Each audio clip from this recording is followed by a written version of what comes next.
Hindi na po sila pumasok na to kasi ang nangyayari po kasi nananakawan yung iba. Yes, oo. Tsaka nagtataka po kami pag 10 p.m. or 12 ng gabi, yung tulog na yung mga tao, nagtataka kami may sumisigaw na tapon basura. Parang nakakagulat po pala mga magnanakaw po. Yung mga nanakawan po. Kaya kung pwede po sana, yung ikot ng basura is consistent naman. Pero sinolve ko yung attention. Sinabi ng block line. Sabi nila this month, medyo ano naman. Mayor, yung under gate doon, gusto po namin magpalagay ng RPO. Ay, sir, may Lalagyan po namin ng green seal. Ate Belen, yung request ko sa Kalabay, saka kay Mayor, yung ano doon, yung solar, doon sa Yes, kausapin din po namin yung barangay mag-coordinate kami. request ako Tama kay naman. Saka kay Mayor. Mayor, yung ano po, Pero yung CCTV daw, po sabi namin ni magpalagay Mayor, ng RPO, lagyan po namin ng green seal. Ang sige Green po. tree. Tapos yung pong mga pangalan ng officer, Hindi lang po sinabi. Mayor, pasensya na sa tayo. Kailangan pa po namin Mayor ng request.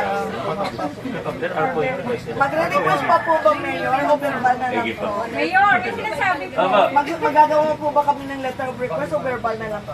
Yung para doon sa RPO. hindi, okay na po muna. Okay na po. Ah, very good. Palakpakan naman natin. Yes! Oo, salamat sila. Mayor, papalagyan pa namin ng pangalan, ano po, ng mga officer namin. Ako kung ano ba alam kung Ano na lang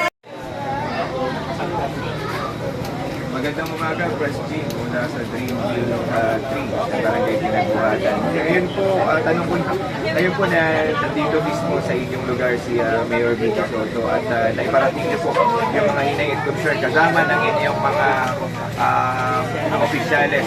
Ano ho yung inyong masasabi ngayon? Ano naman ho yung inyong pagtugon dun sa sinabi ni Mayor Vico dun sa mga concern po ninyo sa inyong lugar at ito po ay mabilis lang naman ang natugunan. Una-una, nag-ano sila. Una-una si Congressman na kausap ko. Binigay ko na sa kami yung concern namin dito. Yung takip ng service yanan, renovation ng multipurpose, saka yung gagawin naming garden dyan. Yes po, opo. Na makuha na namin yun para ma-develop na para sa Yes po, samahan, opo. para sa programa ng pagkain natin. Yes po, yes po. Para kasi pagdating ng araw ay magsuot tayo Yes ng po, yes pagkain. po. Programa yan ng PPO. Okay naman po, di ba natugunan, na-aprobahan naman ho ni Congressman at ni Mayor Vico Basta Soto. sinabi na sa akin na congressman na gagawin na. Okay po. Inano nga sa akin nung problema na baka pag natakpan, delikado yung mga bata. Yes po, yes po. Eh sabi ko naman, pag hindi naman matakpan, lalong delikado. Yes po, yes po. Dahil malalaglag yung mga bata. Yes po. Tsaka hindi makakapag ng vertical garden dyan. Yes po. Nang napaka-importante. And then, umuwi naman si Congressman Yes po. sa problema namin. Yes po. Kaya nangako na si Congressman na gagawin na. Dahil ito, magiging daan na to sa tulay na ginagawa dyan. Yes po. Kaya na-hold pala yan dahil may problema sa ISSB. Yes po, yes po. Kaya ito naman sa amin, kung ba sa wala nang problema, balak na namin i-donate to state government. So po, pag na-donate po kayo, pwede na hong patuloy na magsagawa ng mga programa ang pamahalang lungsod dahil Yes. na-donate. Yes po. Ano ko? So yun naman po isa sa mga kailangan po na masiguro para hindi naman ho makapaglabag ang pamahalang lungsod. Tsaka ang concern ko pa sa Office of the City Council para sa kapaginabangan ng lahat. Okay po. Hindi naman personal ko eh. Yes po.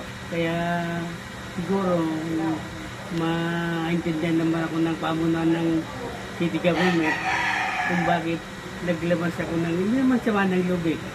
Dahil sabi ko, 6 years na wala pa rin sa amin.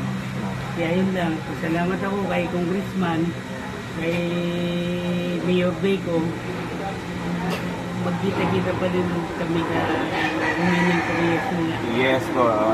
At least po yung tatlong taon na remaining at years na pagpupo nila Mayor Vico nila Congressman. Sana magawa na. Okay po. At least nakausap nyo personal at Oo, nakausap ko natugunan personal. po ang inyong mga hinaing o inyong mga concern po. Ako naman, sabi ko sa kanila, kahit sino mong manalo, supported kami sa kung sino manalo. Okay po.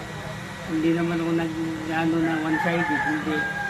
Ang inaalala ko, yung kapakanan ng mga member ko na may recreation area, safety yung lugar, bomba. Okay po. Kaya sabi ni Mayor sa akin, iniintay lang na makalis sila para hindi masukan. Ngayon po na nakausap niyo personal si Mayor at nabanggit niyo po yung mga concern ko. Ano po ang inyong masasabi patungkol doon? Hindi, sa part ko, naghihintay na lang kami na magawa yung Okay, dapat po. request namin. Yun lang naman po. Pres Jean Paredes mula sa presidente ng Dream Bill 3 Barangay Pinagbuhatan. Maraming salamat po. God Salamat bless din po. po.